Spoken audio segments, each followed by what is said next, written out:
사도신경으로 신앙 고백 드림으로 새벽 예배 시작합니다.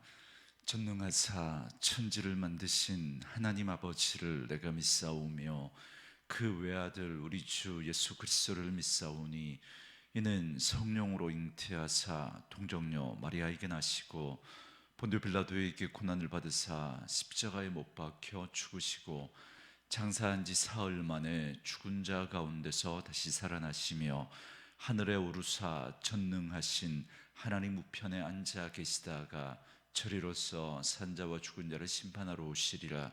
성령을 믿사오며 거룩한 공회와 성도가 서로 교통하는 것과 죄를 사하여 주시는 것과 몸이 다시 사는 것과 영원히 사는 것을 믿사옵나이다. 아멘.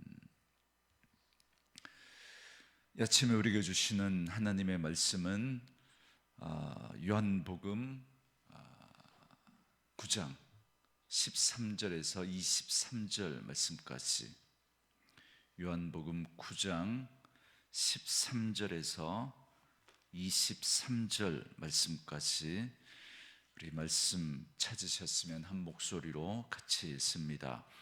그들이 전에 맹인이었던 사람을 데리고 바리새인들에게 갔더라. 예수께서 진흙을 일겨 눈을 뜨게 하신 날은 안식일이라. 그러므로 바리새인들도 그가 어떻게 보게 되었는지를 물으니 이르되 이 사람이 진흙을 내 눈에 바르매 내가 씻고 보나이다 하니, 바리새인 중에 어떤 사람은 말하되 이 사람이 안식일을 지키지 아니하니 하나님께로부터 온 자가 아니라 하며, 어떤 사람은 말하되 죄인으로서 어떻게 이러한 표적을 행하겠느냐 하여 그들 중에 분쟁이 있었더니, 이에 맹인되었던 자에게 다시 묻되 그 사람이 네 눈을 뜨게 하였으니 너는 그를 어떠한 사람이라 하느냐. 대답하되 선지자니이다 하니, 유대인들이 그가 맹인으로 있다가 보게 된 것을 믿지 아니하고 그 부모를 불러 묻되 이는 너희 말에 맹인으로 났다 하는 너희 아들이냐. 그러면 지금은 어떻게 해서 보느냐. 그 부모가 대답하여 이르되 이 사람이 우리 아들인 것과 맹인으로 난 것을 아나이다. 그러나 지금 어떻게 해서 보는지 또는 누가 그 눈을 뜨게 하였는지 우리는 알지 못하나이다. 그에게 물어보소서. 그가 장성하였으니 자기 일을 말하리이다. 그 부모가 이렇게 말한 것은 이미 유대인들이 누구든지 예수를 그리스도로 시인하는 자는 출교하기로 결의하였으므로 그들을 무서워함이로라. 이러므로 그 부모가 말하기를 그가 장성하였으니 그에게 물어보소서 하였더라. 아멘. 오늘은 함께 읽으신 요한복음 9장 13절에서 23절 말씀을 중심으로 보게 된 자의 고백이라는 제목의 말씀으로 잠시 은혜를 나누겠습니다. 요한복음 전반부는 예수님에 관한 7개의 표적을 말씀해 줍니다. 어제 말씀인 9장 1절부터 12절은 6번째 표적으로 날 때부터 시각장애인이었던 사람을 고쳐주신 사건을 말씀해 줍니다. 예수님은 이 사람의 눈에 진흙을 이겨 발라주시고 난 후에 실로와 못에 가서 씻으라라고 말씀했습니다. 이 사람은 그대로 순종해서 마침내 볼 수 있게 되었습니다. 그러자 그 주위에 있었던 이웃들과 친지들은 두 가지 반응을 보였습니다. 어떤 사람들은 그가 전에 시각장애인이었던 사람이 맞다라고 했고, 또 다른 사람들은 그와 비슷하게 생긴 사람일 뿐이다 라고 말했습니다. 그런 그들을 향해서 이 사람은 자신이 전에 길에서 구걸하던 그 장애인이 맞다라고 증언했습니다. 그리고 그 이웃들에게 자신의 눈을 고쳐주신 분은 예수님이다라는 사실을 증언했습니다. 오늘 본문은 그러자 사람들이 그를 바리새인들에게 데리고 간 일로부터 시작합니다. 그 이유가 뭐냐면 14절에 보니까 예수님이 그를 고치신 날이 바로 안식일이었기 때문이다 라고 말합니다. 그러니까 그들은 이 사람이 눈이 나았다라는 사실보다 예수님이 안식일에 병자를 고치는 일을 했다라고 하는, 그러니까 안식일을 어겼다라고 하는 이 일을 더 크게 보고 문제로 삼았던 겁니다. 그래서 이 일을 고소하자 바리새인들에게 이 사람을 데리고 간 겁니다. 그래서 이 사람은 바리새인들 앞에서도 자신이 눈을 뜨게 된 경위에 대해서 설명합니다. 그러자 바리새인들 사이에는 논쟁이 일어납니다. 16절에 보시면 바리새인 중에 어떤 사람은 말하되 이 사람이 안식일을 지키지 아니하니 하나님께로부터 온 자가 아니라 하며, 어떤 사람은 말하되 죄인으로서 어떻게 이러한 표적을 행하겠느냐 하여 그들 중에 분쟁이 있었더니 그럽니다.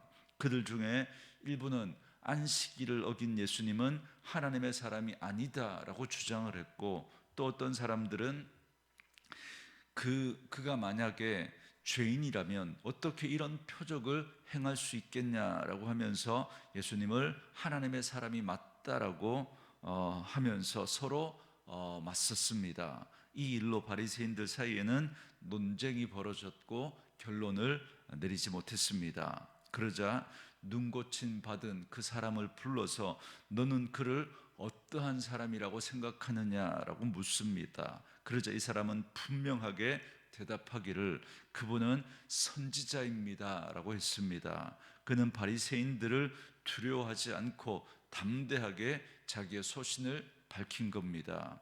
이 사람은 자신이 받은 바 은혜를 따라 자신이 체험한 대로, 자신이 아는 대로, 자신이 경험한 대로 그대로 증거한 겁니다. 이것이 바로 증인입니다. 그러므로 오늘 우리도 주님으로부터 받은 바 은혜를 받은 바대로 그대로 말할 수 있어야 합니다. 오늘 이 눈고침을 받은 사람처럼 주님께로부터 받은 은혜, 그 사랑을 받은 대로 우리가 경험한 그 주님의 그 은혜를 따라 우리도 고백하고 증거할 수 있어야 합니다. 여러분, 그래서 전도는 숨길 수 없는 자연스러움이다, 저는 그렇게 정의합니다. 우리가 주님을 만나면, 그래서 그 주님의 은혜를 경험하고 그 주님이 우리 가운데 행하신 그 일을 경험하게 되면 이걸 숨길 수가 없는 거죠. 그 주님이 하나님의 아들이시고, 그 주님이 메시아이시고, 그 주님이 나의 죄를 용서해 주시고 나를 구원해 주셨다라는 사실을 우리 숨길 수가 없습니다. 그래서 은혜를 받은 사람은 전할 수밖에 없는 것이죠. 그런데 이 사람의 말을 들은 바리새인들은 이렇게 분명한 증언을 듣고서도 믿지 않습니다. 오히려 이제 그 사람이 원래 시각장애인이었다라고 하는 그 사실까지 의심해 버립니다. 이처럼 유대인들은 진실을 알려고 하지 않았고 진실을 들으려고 하지 않았습니다. 사람은 누구나 믿는 대로 보게 되어 있습니다. 믿음의 눈을 가지고 보면 모든 것이 하나님의 은혜다라는 사실을 깨닫게 되고 그걸 보게 됩니다. 그러나 믿지 않는 불신의 마음으로, 부정적인 마음으로 보면 확실한 진리가 있어도 그것을 받아들이려고 하지 않습니다. 믿지 않으려는 겁니다. 여기서 우리는 예수님을 믿는 것이 기적이다라는 사실을 다시 한번 깨닫게 됩니다. 예수를 믿지 못하는 것이 너무나 당연한 일인 것을 새삼 확인합니다. 눈앞에서 보고도 그들은 믿지 못합니다. 증거해도 여전히 그들은 믿지 못합니다. 나의 본성대로라면 다르지 않다고 고백할 수밖에 없습니다. 여러분, 그러므로 예수님을 믿는 믿음 안에 있다라고 하는 것, 우리가 그 믿음 안에 있다라고 하는 것이 얼마나 놀라운 기적 중에 기적인지 모릅니다. 저와 여러분이 바로 그 기적의 주인공인 줄 믿습니다. 자, 이 시각장애인의 분명한 이 증언을 듣고도 바리새인들은 믿지 않았습니다. 그래서 이제 바리새인들은 그 시각장애자였던 그 사람의 부모를 불러왔습니다. 그 부모는 유대인들의 질문에 이렇게 대답합니다. 그가 자신의 아들이고 날 때부터 시각장애인이었다라고 하는 사실을 확인해 주었습니다. 그러나 그 부모는 한 가지 진실은 말하지 못합니다. 단지 예수님께서 자기의 아들의 그 눈을 고쳐주셨다라고 하는 이 고백은 하지 못합니다. 그 부모는 이 증언을 회피한 채 단지 우리는 그가 어떻게 눈을 뜨게 되었는지는 알지 못한다는 거예요. 내 아들이 맞고 날 때부터 보지 못하는 거 맞지만, 그러나 그가 어떻게 눈을 뜨게 되었는지는 모르겠다는 겁니다. 그가 이미 장성하였으니 직접 말할 것이다 라고 하면서 바리새인들의 그 대답을 피해갑니다. 그의 부모들이 이처럼 대답을 회피한 이유가 무엇일까요? 여러분 22절에 보면 유대인들이 누구든지 예수를 그리스도로 시인하는 자는 출교하기로 결의했다라고 하는 이 사실을 이 부모들은 이미 알고 있었던 겁니다. 유대인들은 이 일이 있기 전에 예수님을 이단으로 이미 정죄해 버렸습니다. 그래서 누구든지 예수님을 지지하는 자들도 정죄하고 출교하기로 결정했던 겁니다. 이러한 사실을 알고 있었던 부모들은 예수님이 자기 아들을 고쳤다라고 하는 그 사실을 회피하려고 했던 것이죠. 예수님이 눈을 고쳤다라는 건 그분이 메시아 그리스도임을 나타내는 거거든요. 그렇지만 그 부모들은 출교가 무서워서 증언을 회피했던 겁니다. 증인되기를 거부했던 것이죠. 여러분, 출교는 문자적으로는 회당으로부터 혹은 회당에서의 추방을 의미합니다. 그런데 바벨론 포로 귀환 이후에는 회당의 참여 금지에서 유대인 공동체로부터 추방으로 확대되었습니다. 그래서 출교는 비교적 가볍게 일주일 정도의 그런 출교도 있었고, 한 달 30일 출교도 있었고, 그리고 무기한 출교, 이렇게 크게 세 가지로 구분이 되었습니다. 이처럼 유대 지도자들은 자신들의 교권으로 예수님을 따르는 자들이 확산되는 걸 막고자 이런 결의를 하고 이런 결정을 하고 그렇게 어떻게든 막아보려고 발버둥을 쳤던 겁니다. 초대교회의 박해가 이때부터 발견되었다라고 볼 수 있습니다. 이렇게 부모들은 두려움으로 인한 피치 못할 선택을 하면서 회피했지만 눈고침을 받은 그의 아들은 달랐습니다. 그는 예수님을 확실하게 증거했고 그로 인해서 당하는 피해와 불이익을 그는 감당했습니다. 그래서 그는 결국 출교를 당하고 맙니다. 그러므로 오늘 말씀은 우리에게 하나님과 세상 사이에서의 분명한 선택을 촉구합니다. 하나님 나라와 세상 이 둘 사이에서는 여러분 분명히 갈등이 있을 수밖에 없다라고 하는 이 사실을 보여주면서 예수님을 따르는 모든 제자들에게 흔들리지 않는 그 증인이 될 것을 오늘 우리에게 말씀해 주고 있습니다. 바리새인들의 불신과 부모의 이 두려움은 어둠의 상징이지만 눈고침을 받은 이 사람은 빛으로 인도함을 받는 그 여정에 서 있다라고 하는 사실을 분명하게 보여줍니다. 그래서 바리새인들의 어둠에 속한, 그래서 바리새인들은 그 자신들이 어둠에 속한 자들로서 그들은 생명을 살리는 일보다 규칙을 지키는 데 매몰되어 있었던 종교적 어둠의 지배를 당하고 있었던 사람들입니다. 그리고 그 부모들 역시도 아들이 눈을 떴다라고 하는 평생의 그 한이 풀리는 그 기쁨을 경험하고도 출교라고 하는 이 사회적 단절이 두려워서 그 진실을 회피해 버렸습니다. 두려움 때문에 빛을 거부하고 침묵으로 어두움 속으로 숨어버린 것이죠. 그러나 여기 홀로 빛 가운데 서 있는 한 사람이 있습니다. 바로 눈고침을 받은 사람, 보게 된 사람입니다. 그는 가진 것도 없고 이제는 공동체에서 쫓겨날 위기에 처해 있지만 당당하게 고백합니다. 그분은 선지자입니다.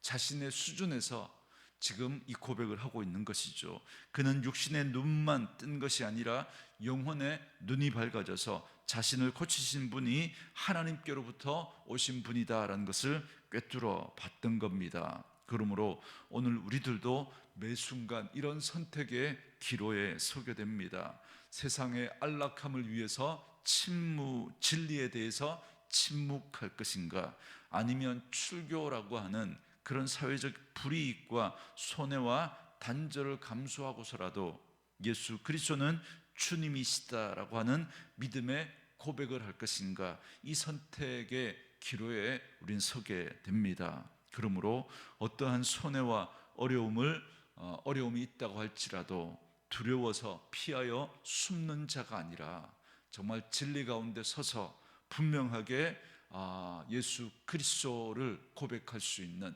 그분이 하나님의 아들이시고 그분이 그리스도이고 메시아이시고 우리의 모든 죄의 문제를 해결하시고 우리를 하나님께로 인도하는 그 생명의 빛이 되심을 분명하게 고백할 수 있는 저와 여러분 될 수 있기를 원합니다.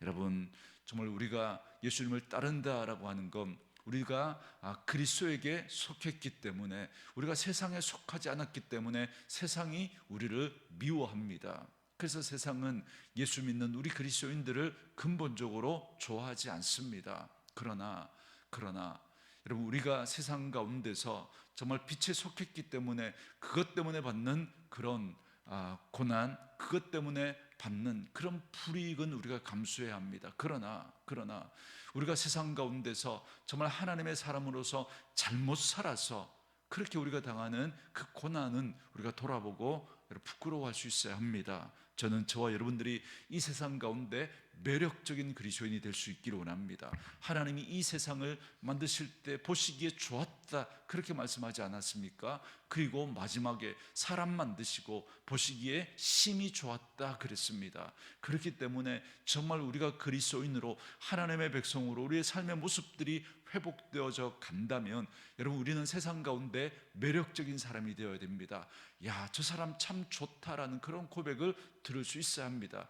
그런데 우리가 예수 믿는 것 때문에 그들이 우리를 경계하고 그들이 우리를 또 이렇게 또 그 비난하는, 우리를 삐딱한 눈으로 보는 그런 시선들은 있을 수 있습니다. 그럼에도 불구하고 그들은 우리를 보면서 물음표를 가지는 거죠. 그런 그들인데 보니까 삶이 너무 매력적이거든요. 거기서 여러분, 우리가 자연스럽게 세상 가운데서 그리스도를 증거하는 자들로 살아낼 수 있습니다. 그들이 우리에 대해서 궁금해야 됩니다. 우리 속에 있는 소망에 관한 이유가 궁금해져야 합니다. 저는 저와 여러분들 그런 분들 되어줄 수 있기를 원합니다. 우리는 예수 믿는 것 때문에 세상이 우리를 미워할 수밖에 없는, 우리는 하나님의 그리스도에게 속한 자이기 때문에 그걸 감내해야 됩니다. 그러나 세상 가운데 매력적인 그리스도인으로 정말 그들 안에 정말 우리가 예수 믿는 자로서 정말 참 좋다, 사람 참 좋다라는 그 말들을 들으면서 우리 속에 있는 그리스도가 정말 우리를 이렇게 바꾸었다라는 걸 분명하게 증거할 수 있는 그런 저와 여러분 되어줄 수 있기를 주의 이름으로 축원합니다. 우리 주신 말씀 묵상하시면서 이 찬양 함께 들으시며 기도하는 시간 갖겠습니다.